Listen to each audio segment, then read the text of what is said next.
Back students, हम लोग current electricity पढ़ रहे थे और लास्ट लेक्चर में हमने डिस्कस किए थे कुछ typical questions based on Wheatstone's bridge. Now in this lecture I will discuss about the application of Wheatstone bridge, that is metre bridge. तो बच्चों हम मीटर सेतु के बारे में पढ़ने जा रहे हैं. मीटर सेतु एक उपकरण है, इट इज इन डिवाइस. वो जो डिवाइस है ये वाला मीटर ब्रिज, इसके दो प्रैक्टिकल आपके सिलेबस में है. अच्छा, इसका प्रैक्टिकल जेई एडवांस के सिलेबस में भी है. और मजे की बात यह है कि जब आप इंजीनियरिंग कॉलेज में पहुंचते हैं तो फर्स्ट ईयर में फिर से आपको मीटर ब्रिज का प्रैक्टिकल करना होता है. तो बच्चों ये बड़े ही काम का उपकरण है, ये आर्टिकल बड़े काम का है, इस पे कई तरह से क्वेश्चन बनते हैं. तो इसकी एक प्रॉपर अंडरस्टैंडिंग हमारे दिमाग में होनी चाहिए. इसमें जो एरर होता है, टाइप्स ऑफ एरर, उस पर जेई एडवांस में क्वेश्चन बनते हैं, एम्स में क्वेश्चन बनते हैं, नीट में क्वेश्चन बनते हैं. तो बच्चों इसको हमें तैयार करना है. जेई में तो, मेंस में तो है ही सही, और बोर्ड में ऑब्वियसली 3 नंबर का सवाल बनता है जो मैं आज आपको सिखा रहा हूं कि उस 3 नंबर के क्वेश्चन में आपको क्या क्या लिखना होता है. So heading you can mark application of Wheatstone's bridge, और उसमें हम लिख सकते हैं मीटर ब्रिज. Metre bridge. तो जैसा कि इसका नाम है, इससे आप अंदाजा लगा पा रहे होंगे. आपसे पहला सवाल तो ये पूछा जाता है, conceptual question, why it is called सो. इसको ऐसा क्यों कहा जाता है. मीटर सेतु, या सेतु बोलते हैं ब्रिज को बच्चों हिंदी में, सेतु. तो मीटर ब्रिज इसको क्यों कहा जाता है. द आंसर इज, इसके अंदर हम 1 मीटर लंबा रेजिस्टेंस वायर इस्तेमाल करते हैं जो कि बना होता है, जो एलॉय है. एलॉय क्यों यूज करते हैं हम, क्योंकि अल्फा नेग्लिजिबल है, उसका टेम्परेचर कोएफिशिएंट ऑफ रेजिस्टेंस वो नेग्लिजिबल है, यानी टेम्परेचर का उसके रेजिस्टेंस पर असर नहीं के बराबर होगा. और दूसरी बात, इसकी रेजिस्टिविटी हाई है, तो हम यूज करते हैं इन जनरल एलॉय कॉन्स्टेंटन. तो कॉन्स्टेंटन का वायर लेते हैं जो 1 मीटर लंबा है, इसलिए इसका नाम मीटर ब्रिज है. ब्रिज क्यों है, बिकॉज व्हीटस्टोन ब्रिज पर बेस्ड है ये इंस्ट्रूमेंट, जिसमें हम 4 रेजिस्टेंसेस को अरेंज करते हैं, और इसकी मदद से हम वो सब कुछ कर सकते हैं बच्चों. We can find unknown resistance, अज्ञात प्रतिरोध का मान ज्ञात कर सकते हैं. We can find unknown specific resistance, अज्ञात विशिष्ट प्रतिरोध का मान ज्ञात कर सकते हैं. We can verify the laws of series and parallel combination of resistances, यानी प्रतिरोधों के श्रेणी क्रम एवं समांतर क्रम संयोजन के नियमों का सत्यापन हम कर सकते हैं कि सीरीज कॉम्बिनेशन में इक्विवेलेंट रेजिस्टेंस हो जाता है R1 plus R2 and so on, जितने भी जोड़े. पैरेलल में हो जाता है R1 R2 upon R1 plus R2. तो इस तरह से वो सब हम इससे प्रूव कर सकते हैं. तो जानते हैं इसके बारे में बच्चों. मीटर ब्रिज जो एपरेटस है ये किस प्रिंसिपल पे काम करता है. 1 नंबर में आपसे सिर्फ प्रिंसिपल पूछ लिया जाता है कभी कभी. तो सिंपल सा आपको स्टेटमेंट लिखना होता है, डिस्क्राइब करने की जरूरत नहीं होती जब 1 नंबर में पूछते हैं. हाँ, 2 नंबर में अगर पूछते हैं then you have to describe the complete principle of Wheatstone's bridge. तो ये 1 नंबर में जब पूछा जाएगा हम सिंपली लिखेंगे it is based on principle of Wheatstone's bridge. बस इतना ही लिखना है, based on principle of. Principle की स्पेलिंग पे गौर करें बच्चों, PLE, व्हीटस्टोन्स ब्रिज. आप पूरा लिखेंगे, नोट्स में हम शॉर्ट फॉर्म में लिख सकते हैं, एग्जाम में आप पूरा लिखेंगे. व्हीटस्टोन का शॉर्ट फॉर्म मैंने बना लिया, bridge. So it is based on principle of Wheatstone's bridge. अब आपसे जब एग्जाम में 3 नंबर में पूछा जाता है तो प्रिंसिपल, कंस्ट्रक्शन एंड वर्किंग पूछी जाती है. कंस्ट्रक्शन पूछी जाए या वर्किंग पूछी जाए, कोई भी एक भी पूछा गया अगर कंस्ट्रक्शन या वर्किंग में से, तो डायग्राम बनाना मस्ट है, बनाना ही पड़ेगा डायग्राम. कंस्ट्रक्शन समझा रहे हैं तो भी बनाना पड़ेगा, वर्किंग समझा रहे हैं तो भी बनाना पड़ेगा. आप ये लॉजिक नहीं दे सकते कि अच्छा सर क्वेश्चन में तो लिखा ही नहीं था डायग्राम बनाना है. तो क्वेश्चन में लिखा भी रह सकता है कभी कभी with help of neat sketch और with help of a diagram. और कई बार नहीं भी लिखा रहेगा, और जहां पर कंस्ट्रक्शन या वर्किंग इन दोनों में से कुछ भी आ गया मींस डायग्राम तो आपको बनाना ही बनाना है। तो मीटर ब्रिज कैसा दिखता है देखने में? मीटर ब्रिज में जब आप लैब में जाएंगे, फिजिक्स लैब में, वहां पर आपको मीटर ब्रिज मिलेगा।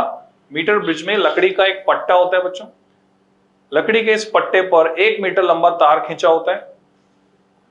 शायद आप देख पाए, अगर मैंने वीडियो एडिट किया तो इसमें सब आपको दिखेगा यहाँ पर।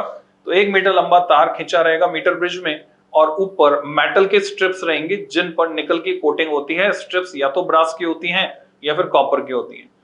स्ट्रिप्स जो है थिक स्ट्रिप, मोटी मतलब वाइड स्ट्रिप्स यूज करते हैं जिससे रेजिस्टेंस उनका नेग्लिजिबल हो। इसमें भी क्वेश्चन बनता है why thick strips are used, so that their resistance is negligible. नगण्य प्रतिरोध होगा तो उसको हमें परिपथ में यानी सर्किट में शामिल करने की जरूरत नहीं रहेगी। इन स्ट्रिप्स के बीच में गैप होता है बच्चों, किनारे पर 2 एल शेप्ड स्ट्रिप होती हैं, बीच में एक आई शेप्ड स्ट्रिप होती है, और उन गैप्स में हम रेजिस्टेंस इंट्रोड्यूस करने के लिए रेजिस्टेंस बॉक्स का इस्तेमाल करते हैं, अननोन रेजिस्टेंस लगाते हैं। तो वो सब कैसे लगाते हैं वो मैं डायग्राम बना के आपको समझा रहा हूं। सो कंस्ट्रक्शन से पहले आएगा इसका diagram, it look like this.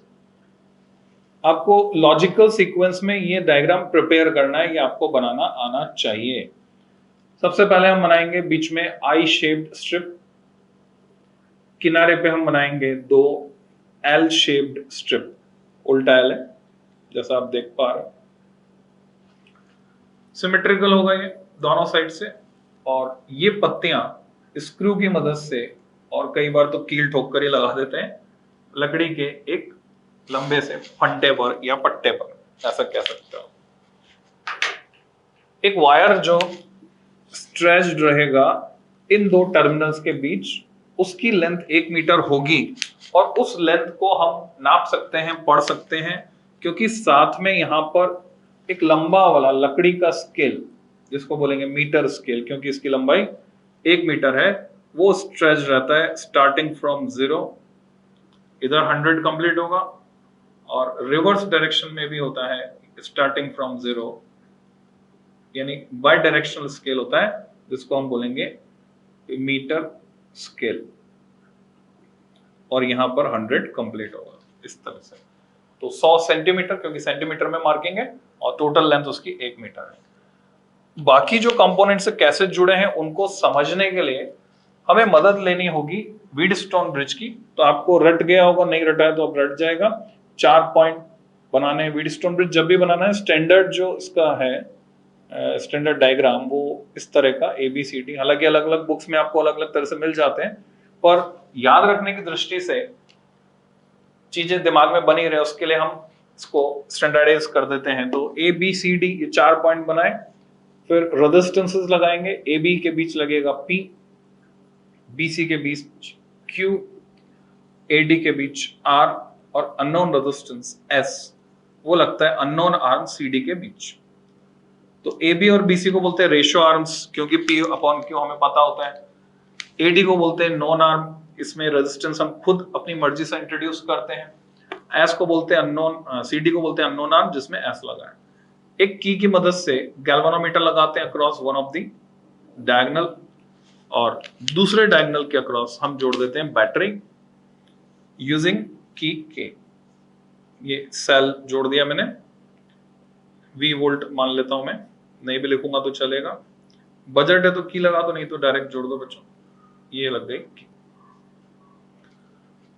तो अब इससे कंपेयर करना है हमें इसको, तो उसके लिए आपको थोड़ा सा इमेजिनेशन की जरूरत है। अभी मेला तो बंद हो गया, अभी तो नहीं चल रहा, शायद आने वाले टाइम में सब चीजें नॉर्मल होंगी। बोल रहे 15 अक्टूबर से खोलने की बात करते, केंद्र सरकार ने तो सहमति दे दी। तो यहाँ जो है बच्चों, मान लो इमेजिन करो हिंज लगे हुए हैं, बॉल बेरिंग लगे हुए हैं, झूला जैसे होता था मेले में, ऐसे घूमने वाला है, घूम सकता है, और ये घूम सकता है। और मैंने क्या किया, इसको आधा चक्कर घुमा दिया, 180 डिग्री से घुमा दिया, तो क्या होगा, ये B पॉइंट की जगह आ जाएगा D, और ये D की जगह हो जाएगा B, ये R की जगह हो जाएगा P, और ये P की जगह हो जाएगा R, ये Q की जगह हो जाएगा S, और ये S की जगह हो जाएगा Q। तो सिचुएशन ये बन जाएगी। एग्रीड? आधा चक्कर घुमा दिया, उसे कोई फर्क पड़ रहा है? नहीं पड़ रहा है।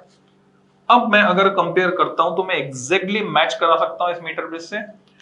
कैसे? ऐसे समझो, देखो ये पॉइंट डी है सेंटर में, तो यहां ये पॉइंट है डी। डी और ए के बीच है रेजिस्टेंस आर, जो कि हम अपनी मर्जी से इंट्रोड्यूस करते हैं। तो ये पूरी जो स्ट्रिप है बच्चों वो ए है। तो ए और डी के बीच का जो गैप है, यहां पर हम लगाते हैं रेजिस्टेंस बॉक्स, जिसमें प्लग निकालकर रेजिस्टेंस इंट्रोड्यूस किया जाता है। रेजिस्टेंस बॉक्स कैसा दिखता है? इसमें से जो प्लग निकालेंगे उस वैल्यू का रेजिस्टेंस यहां पर इंट्रोड्यूस हो जाएगा सर्किट में। 1 ओम की स्टेप में हम रेजिस्टेंस को बढ़ा सकते हैं या घटा सकते हैं। तो नॉन रेजिस्टेंस इंट्रोड्यूस करते हैं, suppose that resistance is R. तो ए और डी के बीच क्या जुड़ गया? आर। अब बात करते हैं, अच्छा हिंदी मीडियम वालों को भी समझ में आएगा बच्चों, हिंदी में भी मैं ट्रांसलेट कर रहा हूं।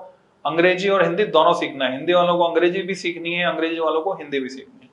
फिर यहां जो धातु की पत्तियां यानी मेटल स्ट्रिप्स हैं, तो डी के बाद अगर हम यहां देखें सिमेट्री में, तो एस लगा हुआ है सी और डी के बीच।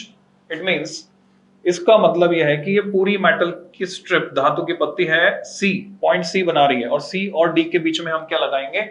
जो रेजिस्टेंस आपको दिया जाता है, अननोन है, पता करना है। तो जनरली लैब में जब आप प्रैक्टिकल करते हैं तो एक रेजिस्टेंस वायर आपको दिया जाता है जो नाइक्रोम का होता है। कैसे पता चला नाइक्रोम का? कॉन्स्टेंटन में और नाइक्रोम में बस अंतर होता है चमक का। नाइक्रोम में निकल की प्रेजेंस की वजह से वो थोड़ा ज्यादा चमकता है, ठीक है। तो यहां पर वो रेजिस्टेंस वायर हमने लगा दिया।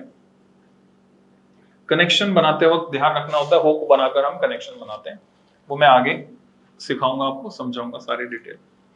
तो ये हो गया एस। अब बचे P और Q, वो कहां मिलेंगे? तो हम क्या करते हैं, पहले गैल्वेनोमीटर लेते हैं बच्चों। D से मैंने गैल्वेनोमीटर जोड़ा, गैल्वेनोमीटर का दूसरा एंड जुड़ेगा की से, तो D से मैंने जोड़ा गैल्वेनोमीटर। और ये एक स्पेशल टाइप ऑफ की होती है जिसको हम स्लाइड कर सकते हैं इस वायर पर, और इसका नाम भी स्पेशल है। नाम सुनते ही सारे बच्चे हंसते हैं बच्चों, इसका नाम है जॉकी। तो जॉकी नाम क्यों है? जॉकी का मतलब क्या होता है? जॉकी का मतलब होता है बच्चों जो घुड़सवार होता है, घोड़े की जो सवारी करता है उसको बोलते हैं जॉकी। आपने कई जगह देखा है, कपड़े सूखने वाले तार पर कुछ कपड़ों पर जॉकी लिखा हुआ देखा है आपने, पर यहां जॉकी का मतलब जो होता है घुड़सवार। तो यहां पर वो जो की है वो किस पर सवार है? तो बच्चों इस वायर पर है, इस वायर पर सवार। कौन? की। तो आगे उसमें मेटल का कांटेक्ट होता है जिसमें नाइफ एज बनी होती है, यानी धार बनी होती है, और उसमें ग्रूव होते हैं। तो जॉकी की एज किस तरह की होती है? आगे ग्रूव बने होते हैं। वो ग्रूव इस तरह से होते हैं कि इस वायर पे आप उसको स्लाइड कर सकते हो बच्चों, ठीक है। तो वायर पे हम उसको स्लाइड कर सकते हैं। स्लाइड करके हम ऐसा पॉइंट ढूंढते हैं इस वायर पर कि जहां टच करने पर गैल्वेनोमीटर जीरो डिफ्लेक्शन दिखा दे। तो आप बोलोगे डिफ्लेक्शन आएगा क्यों? सेल वेल तो कोई बैटरी तो है नहीं, करंट तो फ्लो ही नहीं हो रहा। तो बैटरी पहले जोड़ देता हूं, फिर मैं इस पॉइंट को समझाता हूं। बैटरी कहां जुड़ रही है बच्चों? सेल या बैटरी पावर सोर्स जुड़ रहा है। ए टर्मिनल पर पॉजिटिव जुड़ रहा है, सी पर की के थ्रू नेगेटिव जुड़ रहा है। तो ये ए टर्मिनल से पॉजिटिव और सीरीज में की ऑन ऑफ करने के लिए, और सी पर नेगेटिव। तो अब तो डिफ्लेक्शन आएगा, करंट फ्लो होगी, क्योंकि यहां आप देख रहे हो बिल्कुल सिमेट्री है, आर पी। तो पी कौन सा होगा? मान लीजिए यहां डिफ्लेक्शन जीरो आ रहा है। डिफ्लेक्शन जीरो आने का मतलब डी पॉइंट और बी पॉइंट का पोटेंशियल सेम, तो ये पॉइंट बनेगा बी, और उसका मतलब ये होगा कि ए से लेकर बी तक की जो लेंथ है इस वायर की, उसका जो रेजिस्टेंस होगा ए से लेकर बी तक, उसका रेजिस्टेंस पी के कोरस्पॉन्डिंग होगा। और उस लेंथ को मैं इस स्केल पे पढ़ सकता हूं। सपोज मैंने स्केल पे पढ़ा और ये लेंथ मुझे मिल रही है small L, so this length is L, so resistance of this length L corresponds to resistance P. So and the remaining part, बची हुई जो लेंथ है, टोटल लंबाई जो है 100 सेंटीमीटर है, तो बची हुई लंबाई हुई 100 minus L, 100 minus L, and इसका जो रेजिस्टेंस है उसको हम देख सकते हैं B और C के बीच जो है वो क्या है, Q है, सो इट कोरिस्पॉन्ड्स टू Q। और आप साफ साफ देख पा रहे हैं जब मैं B की पोजीशन को चेंज करूंगा तो P और Q का जो रेशियो है वो चेंज होगा।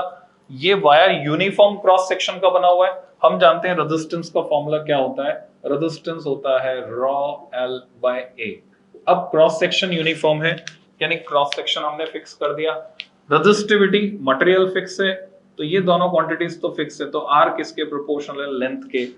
तो B पॉइंट की पोजीशन चेंज होने से लेंथ चेंज होगी और लेंथ चेंज होने से P और Q का रेशियो चेंज होगा। तो ये मीटर ब्रिज का कंस्ट्रक्शन आपके समझ में आ गया होगा। मीटर ब्रिज ऐसा दिखता है और इससे हमको क्या करना है, प्रैक्टिकल करना है। तो कैसे करेंगे वो प्रैक्टिकल, वो समझते हैं। प्रैक्टिकल में क्या करना है, उससे पहले कंस्ट्रक्शन लिखेंगे इसकी बच्चों, तो हेडिंग लगाएंगे construction.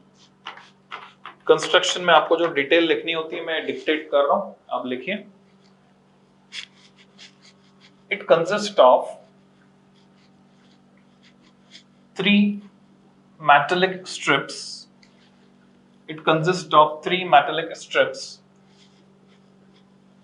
dash 1 I-shaped and 2 L-shaped, 1 I-shaped and 2 L-shaped arranged on a wooden board as shown. Arranged on a wooden board as shown. The resistance box, unknown resistance wire S, galvanometer and the cell are also connected in the circuit as shown. ये हमने क्या किया बच्चों, shortcut मारा। ये shortcut कहां चल जाएगा, CBSE बोर्ड में चल जाएगा। स्टेट बोर्ड की जहां बात करें तो वहां पर ये शॉर्टकट नहीं चलेगा, आपको इंडिविजुअली बताना रहेगा। Resistance box is connected between terminals A and D. Unknown resistance is connected between D and C. A galvanometer is connected using jockey J. इसको मैं मार्क कर देता हूं J. Between D and a suitable point B. Battery is connected between terminals A and C with its positive joined at A. वगैरह वगैरह, ये अपने words में आप लिख सकते हैं। अब मजे की बात है बच्चों, कंस्ट्रक्शन एग्जाम में कॉपी चेक करते वक्त पढ़ी नहीं जाती, कोई नहीं पढ़ता उसको। डायग्राम आपने लिखा है, उसके साथ सपोर्ट में कंस्ट्रक्शन हेडिंग के अंदर 3-4 लाइन लिखी हुई है, बस काफी है, आपको नंबर मिल जाएंगे। तो अपने शब्दों में आप समझा सकते हैं, आपको जितना भी समझ में आए। स्टेट बोर्ड में डिस्क्रिप्शन थोड़ा ज्यादा चाहिए, CBSE में कम डिस्क्रिप्शन से भी काम चल जाएगा। अब आते हैं बच्चों इसकी वर्किंग पर, ये काम कैसे करेगा। ठीक है, मीटर ब्रिज काम कैसे करेगा, ऑब्जेक्टिव क्या है। ये जो अननोन रेजिस्टेंस वायर हमको दिया गया, इसका रेजिस्टेंस हमें निकालना है। और रेजिस्टेंस निकालने के बाद अगर मैं इस तार की लंबाई को नाप लूं, इसी मीटर स्केल से नाप लेंगे, तार की लंबाई को नाप लूं और इसका एरिया ऑफ क्रॉस सेक्शन भी निकाल लूं। एरिया ऑफ क्रॉस सेक्शन किससे निकालेंगे, स्क्रू गेज से निकालेंगे। अब ये स्क्रू गेज कैसे काम करता है, कैसा दिखता है, कैसे रीडिंग्स लेते हैं, तो मैं नेक्स्ट वीडियो उस पर बना दूंगा बच्चों, तो स्क्रू गेज भी आपको समझ में आ जाएगा। वैसे क्लास 11th में आपने प्रैक्टिकल किया होगा, इसका नहीं किया तो कोई बात नहीं, मैं करवा दूंगा। तो स्क्रू गेज से इसका हमने डायमीटर नाप लिया, πd²/4 करके इसका एरिया ऑफ क्रॉस सेक्शन मिल गया। एरिया ऑफ क्रॉस सेक्शन जब आपको मिल जाएगा, रेजिस्टेंस आपके पास आ गया, S लेंथ से डिवाइड कर देंगे तो क्या मिल जाएगा, रेजिस्टिविटी। हम इसकी रेजिस्टिविटी निकाल सकते हैं। फिर आपसे कहा जाता है laws of series and parallel combination of resistances को वेरीफाई करो। तो ऐसी सिचुएशन में जब ये प्रैक्टिकल आपको करने को कहा जाता है मीटर ब्रिज में, तो आपको 2 वायर्स दिए जाते हैं बच्चों, आप नाम दे देते हो उनको S1 एंड S2। 2 रेजिस्टेंस दिए गए हैं, पहले आप पहला रेजिस्टेंस लगाते हो, S1 निकाल लेते हो। इसी तरीके से, तरीका क्या है मैं समझाने जा रहा हूं, वर्किंग में एक्सप्लेन करूंगा what will be the method. S1 निकाल लेते हैं, फिर हम S2 निकाल लेते हैं, फिर यहां इसी स्लॉट में S1 और S2 दोनों को सीरीज में जोड़ के लगा देते हैं। सीरीज में कैसे जोड़ेंगे, ऐसे डमी बना के बता देता हूं मैं। ये हो गया S1, ये सीरीज कॉम्बिनेशन, और ये दूसरा टर्मिनल S2 का उधर जुड़ जाएगा। सीरीज में जोड़ के लगा देते हैं और फिर से पता करते हैं। अब जो रेजिस्टेंस आया, अगर मैं उसको कहूंगा S सबस्क्रिप्ट S, और ये अगर S1 प्लस S2 के बराबर आ जाता है, SS is equal to S1 plus S2, then it is verified. Laws of series combination of resistances. फिर हम क्या करते हैं, पैरेलल में जोड़ के लगा देते हैं। पैरेलल में कैसे जुड़ेगा बच्चों, ये देखो, ये टर्मिनल, ये टर्मिनल, ये ना, ये यहां, ये पैरेलल है ना, तो एंड टू एंड ये S1 हो गया, ये S2 हो गया, एंड टू एंड, यानी बाकी कुछ नहीं है, बस अब खाली वो है ऊपर वाला। तो पैरेलल में जोड़ के लगा देते हैं और फिर से रेजिस्टेंस निकालते हैं। और अब की बार जब क्लास में बोलता था अब की बार, तो सारे बच्चे एक सुर में बोलते थे, जो आपको पता है क्या बोलते थे, तो याद आ जाता है पढ़ाते वक्त, हाँ अब की बार तो क्या। तो S1 S2 को पैरेलल में जोड़ के अब की बार हमने लगाया है, तो ये पैरेलल इक्विवेलेंट क्या आ जाएगा, SP से अगर मैं इसको दिखा रहा हूं और ये SP बराबर आ जाता है theoretically S1 S2 upon S1 plus S2, जो हमने प्रैक्टिकली डिटरमाइन किए थे, तो हम बोलेंगे laws of parallel combination are verified. तो आप समझ गए होंगे, ये सब हम इस मीटर ब्रिज से कर सकते हैं। So now you may write working of metre bridge, so how it works. तो आपको लैंग्वेज में लिखना है बच्चों, मैं डिक्टेट कर रहा हूं। In the circuit shown, we introduce some resistance R in resistance box. Resistance box में हम कुछ resistance introduce करते हैं R। अब ये किस ऑर्डर का होना चाहिए, तो प्रैक्टिकल डेटा में आपसे शेयर कर लेता हूं बच्चों। ये जो तार है 1 मीटर लंबा, इसका टोटल रेजिस्टेंस 7 से 10 ओम के बीच होता है, इन बिटवीन 7 to 10 ओम। ये जो अननोन रेजिस्टेंस वायर आपको मिलता है, इसकी लंबाई लगभग 30 से 50 सेंटीमीटर के बीच होती है और इसका रेजिस्टेंस 2 से 5 ओम के बीच में होता है। 2 से 5 ओम के बीच में 30 से 50 सेंटीमीटर की लंबाई होती है, 2 से 5 ओम के बीच इसका रेजिस्टेंस होता है नाइक्रोम वायर का। तो निश्चित रूप से हमने सीखा है पॉइंट्स, जो लेक्चर एक मैंने डिलीवर किया था, 3 पॉइंट्स उसमें समझाए थे व्हीटस्टोन ब्रिज से रिलेटेड।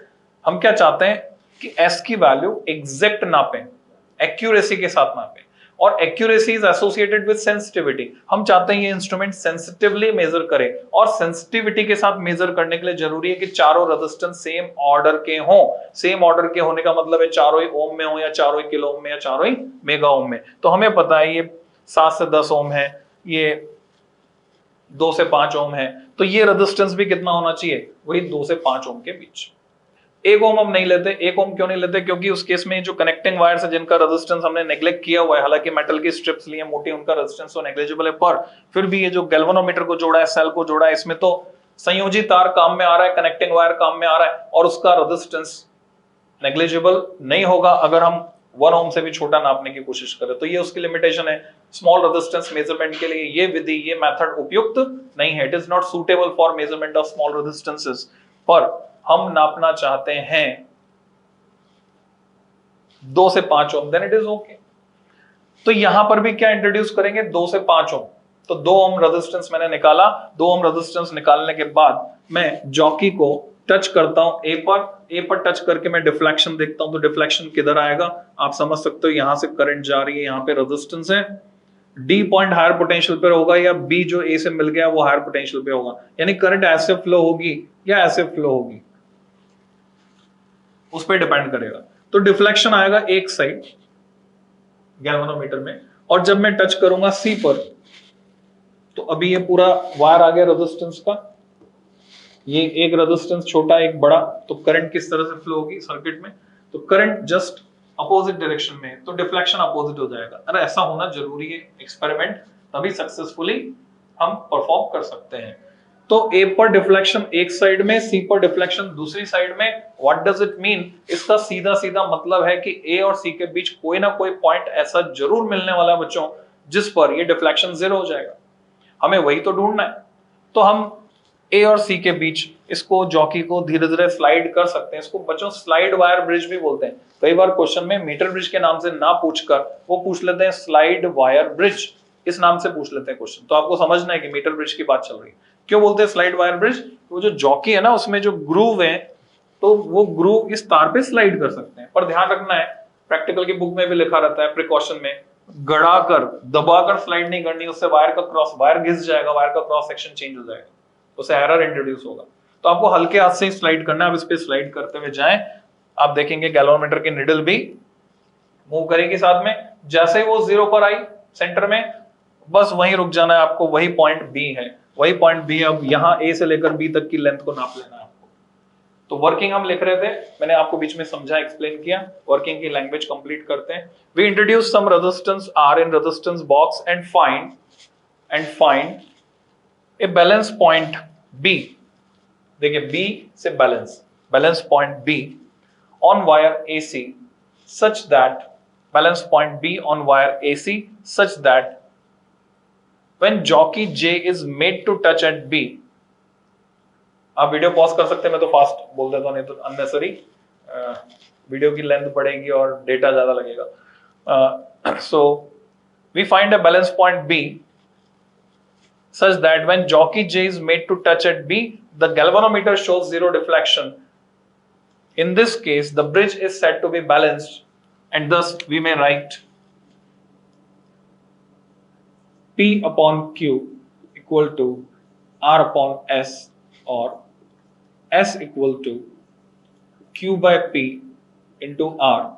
बच्चों क्लास में तो ऐसा होता था, बोलते बच्चों छूट गया सर, रुको रुको रुको, छूट गया, लिखने दो, टाइम कम है। पर यहाँ आप अपनी स्पीड पे चला सकते हैं। आपको वीडियो को पॉज करना है, प्ले करना है, वो आप प्रैक्टिस में ले आइए। स्पेस बार होती है, अगर आप लैपटॉप पे काम कर रहे हैं, मोबाइल पे काम कर रहे हैं तो आपकी उंगली है ही सही, तो स्पेस बार से आप पॉज या प्ले कर सकते हैं, आपको बेहतर पता होगा। और नेक्स्ट स्टेप में मैं क्या करता हूं, अभी मैंने लिखा था R is proportional to L, तो ये Q और P भी क्या है, प्रोपोर्शनल लेंथ के। तो Q की जगह आ जाएगा 100 माइनस L, P की जगह आ जाएगा L, तो मैं यहाँ लिखूंगा 100 minus L upon L into R। Practical में हम क्या करते हैं बच्चों, एक से ज्यादा रीडिंग चाहिए होती है to minimize random errors. Random errors को अगर मिनिमाइज करना है तो एक रीडिंग से काम नहीं चलता, एक से ज्यादा रीडिंग्स हमको चाहिए होती है। तो हम उन मल्टीपल रीडिंग्स के लिए यहां पर रेजिस्टेंस बॉक्स में रेजिस्टेंस चेंज करके रीडिंग्स लेते हैं, फिर सबका मीन ले लेते हैं, जिससे रैंडम एरर मिनिमाइज हो जाएगा। तो 2 ओम पर मैंने देखा, सपोज लेंथ आई 32 सेंटीमीटर, तो मैंने यहाँ पे 32 लिखा, तो यहां से कैलकुलेशन कर लिया, R इक्वल टू 2 रख के, S की वैल्यू आगे मैंने उसको बोला S1 सपोज।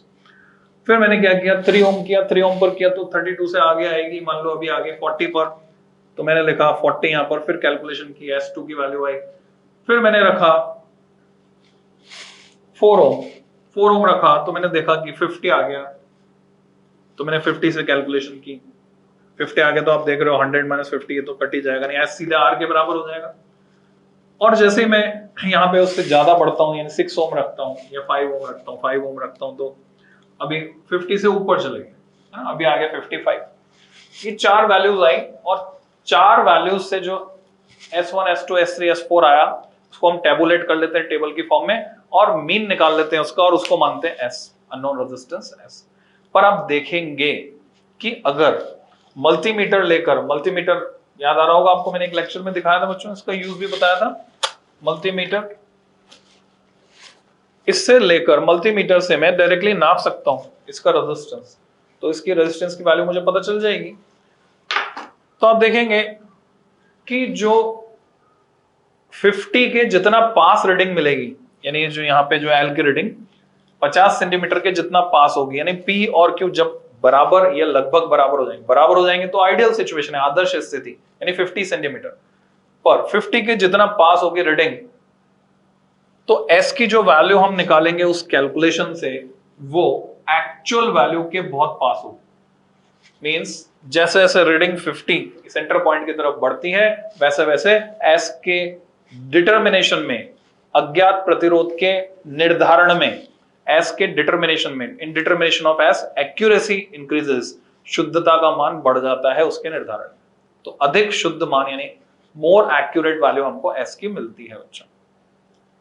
तो आपसे इस पर कंपटीशन में भी क्वेश्चन पूछा जाता है, 4 रीडिंग्स आपको दे दी जाती है, बोलते हैं किस रीडिंग पर S की वैल्यू में उसके डिटर्मिनेशन में एक्यूरेसी सबसे ज्यादा होगी। तो आपको बस ये ध्यान रखना है, जो रीडिंग 50 के जितना ज्यादा पास है। इसमें मॉडिफिकेशन कैसे करेंगे, आपसे बोल दिया 1 मीटर की बजाय हमने 1.5 मीटर लंबा तार ले लिया, ऐसे कर सकते हैं मॉडिफिकेशन, है ना। अब दिमाग का कुछ पता नहीं, पर अब कंसेप्ट आपका क्लियर है। तो 1.5 मीटर लंबा तार होगा तो 75 सेंटीमीटर में, हालांकि उसको मीटर ब्रिज बोलना फिर गलत हो जाएगा ना, क्योंकि मीटर ब्रिज यानी 1 मीटर। तो आप समझ गए होंगे बच्चों। अब इससे रिलेटेड कुछ और फैक्ट्स, जैसे रेजिस्टिविटी निकालनी, तो रेजिस्टिविटी तो मैं लिख देता हूं यहाँ पे सीधे। रेजिस्टिविटी कितनी हो जाएगी बच्चों, हमने लेंथ नाप ली इस वायर की, इसका area of cross section, diameter निकाल लिया स्क्रू गेज से, उससे नाप लिया। रेजिस्टिविटी होती है R A by L, R की जगह मैं यहाँ पे लिखूंगा S, A by L, A की जगह लिखूंगा pi D square by 4, radius होती तो पाई आर स्क्वायर लिखता, डायमीटर पता है तो रेडियस होती है डी बाई 2, इसलिए नीचे आ गया 4। तो ये एक्सप्रेशन रेजिस्टिविटी का मिल गया हमको, तो इससे हम रेजिस्टिविटी भी निकाल सकते हैं। और सीरीज पैरेलल कैसे करेंगे मैंने आपको बता दिया है। मीटर ब्रिज से रिलेटेड फाइन डिटेल्स, जैसे कि जो कि एडवांस में क्वेश्चन आया हुआ है, अभी 2-3 साल पहले आया था बच्चों, एंड एरर्स। तो ये जो एंड एरर वाला केस है ये मैं डील कर रहा हूँ नेक्स्ट लेक्चर में। इसमें इतना ही। आपने एंजॉय किया होगा लेक्चर, एंजॉय किया तो फिजिक्स में मजा आएगा बच्चों। सो मिलते हैं, हैप्पी लर्निंग।